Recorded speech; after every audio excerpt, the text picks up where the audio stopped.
कहानी है रामपुर गांव की, जहां के मर्द महिलाओं को हमेशा नीचा दिखाने की कोशिश में रहते। अरे अभी तक खाना नहीं आया, क्या मुझे एक और शादी करने की जरूरत है? नहीं जी नहीं, ऐसा मत करना, वरना मैं कहाँ जाऊंगी। खाना लेकर मैं अभी आई जी।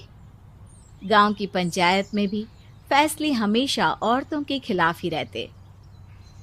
मैं जो फैसला सुनाता हूँ वो भगवान की आज्ञा होती है। इस लड़के ने अपने मन से शादी करके अच्छा नहीं किया।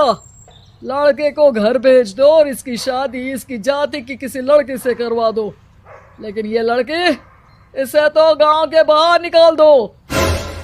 नहीं नहीं जमींदार साहब, ये क्या बोल रहे हैं? ऐसा नहीं हो सकता। मेरी बेटी मासूम है, इसे अच्छे बुरे की समझ नहीं है। अरे कहाँ जाएगी ये बेचारी? कहाँ जाएगी? इतनी चिंता है तो पूरे परिवार का गांव निकाला कर देते हैं। बेचारे पूरे बसे बसाए परिवार को गांव छोड़ना पड़ता है। चाहे जो हो, अगर बेटियों को कंट्रोल नहीं कर सकते तो गांव में रहने का कोई मतलब नहीं है। यहाँ औरतों को दब कर रहना होगा।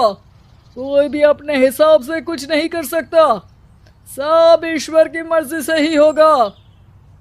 तभी गांव का एक आदमी दौड़ा दौड़ा आता है। सरपंच साहब, जमींदार साहब, वो कालिया है ना, उसकी बेटी पढ़ने के लिए शहर जा रही है। अच्छा, ये कब हो गया? और कालिया की हिम्मत कैसे हो गई ऐसा करने की? लेकर आओ उसे और उसकी बेटी को। बस फिर क्या था, हाजिर हो जाते हैं कालिया और उसकी बेटी सरपंच के सामने। अरे कालिया, ये क्या सुनने में आ रहा है? बेटी को इंजीनियर बना रहा है तू?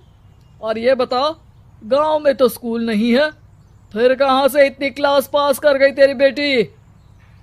राधा, जो कि कालिया की बेटी है, उसे लगता है कि सरपंच उसकी तारीफ कर रहे हैं। सरपंच जी, मैंने ऑनलाइन पढ़ाई की है, डिस्टेंस लर्निंग से। सभी में मैंने अच्छे नंबर पाए हैं, जिसे देखते हुए शहर की इंजीनियरिंग कॉलेज में मुझे स्कॉलरशिप मिली है। वाह जी वाह, क्या होती है ये? पहले तो ये बताओ, फिर आगे की बात करते हैं। पूरा गांव राधा की बात सुन रहा था और राधा बोलती जा रही थी।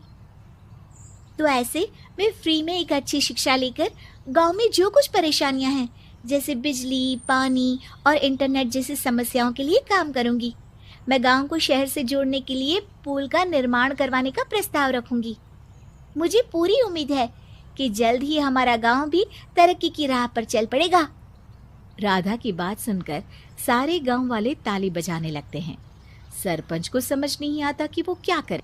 चुप रह नादान लड़की, गांव के खिलाफ जाने के लिए तुझे गांव से बेदखल कर दिया जाएगा, वो भी पूरे परिवार के साथ। और हाँ, अगर ठीक से गांव में रहना चाहती है तो ये पढ़ाई लिखाई छोड़ दे। हम तेरे लिए गांव का कोई होनहार लड़का देखेंगे। तभी गांव का एक आदमी बोल पड़ता है। अरे नहीं नहीं सरपंच जी, राधा बिटिया जो बता रही है, अगर वैसा हो जाए तो हम लोगों को पैसा कमाने के लिए बाहर नहीं जाना पड़ेगा। हाँ जी, और ना ही कोसों दूर पानी के लिए भटकना पड़ेगा। हमारे बच्चे भी अच्छी पढ़ाई कर सकेंगे और आगे बढ़ेंगे, ना कि हमारी तरह खेती करते बैठेंगे। क्यों गांव वालों, राधा बिटिया का साथ देना चाहिए ना। सरपंच देखता है कि गांव राधा के साथ है तो वो चुप हो जाता है। वो घर आकर अपने सलाहकार से बात करता है, जो बहुत ही चालाक किस्म का इंसान होता है। अरे सरपंच साहब, आपको बहुत ही होशियारी से काम लेना पड़ेगा। एक बार गांव तरक्की कर गया, यहाँ के बालक पढ़ लिए तो कोई ना पूछेगा आपको। और फिर ये जो बेटा और बेटी है ना आपके, इनको भी आम लोगों की तरह ही जीवन जीना होगा। हाँ, लेकिन करे तो क्या करे? वो ना आप मुझ पर छोड़ दीजिए, बस मैं जैसा बोलूं करते जाइए। अगले रोज सुबह जब गांव वाले सोकर उठते हैं तो राधा के घर के बाहर और साथ ही वो लोग जिन्होंने राधा का सपोर्ट किया था, उनके घर के आगे लाल रंग से कल आऊंगी लिखा होता है। कल आऊंगी, यह क्या होता है? अरे यह तो खून से लिखा है, लगता है कोई भूत प्रेत या चुड़ैल का साया है। चलो सरपंच जी के पास चलते हैं। सभी सरपंच के पास जाकर उसे सारी बात बताते हैं। अरे ये तो बड़ी मुश्किल की बात है। चलो मैं एक बाबा को जानता हूँ, उन्हें बुला लेता हूँ। सरपंच बाबा को लेकर गांव के घर के बाहर जाता है। ओहो, तो ये वो चुड़ैल है जो उन लोगों को निशाना बनाते हैं जो गांव को बदलने का सपना देखते हैं। वो गांव को ऐसे ही संपन्न देखना चाहती है, वो नहीं चाहती कि कोई बाहरी यहाँ का कायाकल्प करे। क्या तुम लोगों में से किसी ने गांव को बदलने की सोच रखी है? तभी राधा की माँ रोते रोते आती है। मेरी राधा घर से गायब हो गई है। अरे कोई तो बचाओ, मेरी बच्ची कहाँ गई?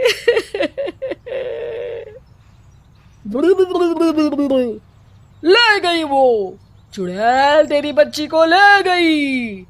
अब वो उसे श्रापित करके छोड़ेगी, उस पर चुड़ैल का साया हो जाएगा। तभी बुरी सी हालत में राधा भी वहां आ जाती है। उसके बाल चुड़ैल की तरह फैले होते हैं और कपड़ों में खून लगा होता है। सभी राधा को देखकर डर जाते हैं। माँ, पता नहीं मुझे कौन उठा कर ले गया था। अरे दूर दूर हो जा चुड़ैल, अब हम लोग इस गांव में नहीं रुकेंगे। अरे कैसे बातें कर रहे हैं आप? कल तो आप मेरे भरोसे गांव का हुलिया बदलने, अपने बच्चों को पढ़ाने और तरक्की उन्नति की बात कर रहे थे, तो आज क्या हो गया आपको? ये फिर तुम लोगों को बहकाएगी। ये चुड़ैल गांव में आ चुकी है, ऐसे ही ये तुम्हारे घर के बच्चों को भी ले जाएगी। गांव वाले राधा को गांव से बाहर निकाल देते हैं। उसके माँ बाप रोते रहते हैं, लेकिन गांव वाले नहीं मानते। मैं भी अपनी बहन के साथ गांव के बाहर रहूंगा, लेकिन वो पढ़ाई नहीं छोड़ेगी। वहीं सरपंच के घर पर सलाहकार कहता है। देखा, सांप भी मर गया और लाठी भी नहीं टूटी। लेकिन अगले ही दिन सरपंच के घर के बाहर भी वही शब्द लिखे होते हैं। और फिर सरपंच की बीवी कहती है, हमारी बेटी को किसी ने अगवा कर लिया है। तभी राधा का भाई वहां आ जाता है। अरे गांव वालों, मैंने सरपंच जी की बेटी को देखा था। वो चुड़ैल उसे उठाकर ले जा रही थी। अरे क्या मजाक कर रहे हो? नहीं नहीं सरपंच जी, आप नहीं जानते। वो चुड़ैल अब आपकी बेटी में आ जाएगी, जैसे राधा के अंदर आ गई थी। तभी सरपंच की बेटी वैसी ही हालत में वहां आती है जैसे राधा आई थी। पापा, पता नहीं कैसे मैं गायब हो गई थी। चुड़ैल, इसके अंदर भी चुड़ैल का साया है, मारो इसे। अरे नहीं नहीं, इसे भी राधा के पास गांव के बाहर ही भेज दो। अरे चुप रहो, मेरी बेटी कहीं नहीं जाएगी और चुड़ैल वुड़ैल कुछ नहीं होता है। अरे कैसे बात कर रहे हो सरपंच जी? आप तो बोल रहे थे कि आपका फैसला भगवान का ज्ञान होता है, तो अपने पर बात आई तो अब आप ऐसे बोल रहे हैं। अरे ना ना ना, आपको अपनी बेटी को त्यागना ही होगा। अरे बुलाओ बाबा को। राधा का भाई बाबा को ले आता है, जिसे अब गांव वालों के डर के कारण सच बोलना पड़ता है। मैं कोई बाबा नहीं हूँ, मैं तो मोची था। ये सलाहकार महोदय ने मुझे कहा था एक्टिंग करने को। अब वो मुझे पैसे देने वाले हैं। अब मुझे माफ कर दो। गलती हो गई, मुझे माफ कर दो। तभी वहां राधा आ जाती है। देखा सरपंच जी, जब गांव के बच्चे साक्षर होंगे तो आप जैसे लोगों की चालाकी नहीं चलेगी।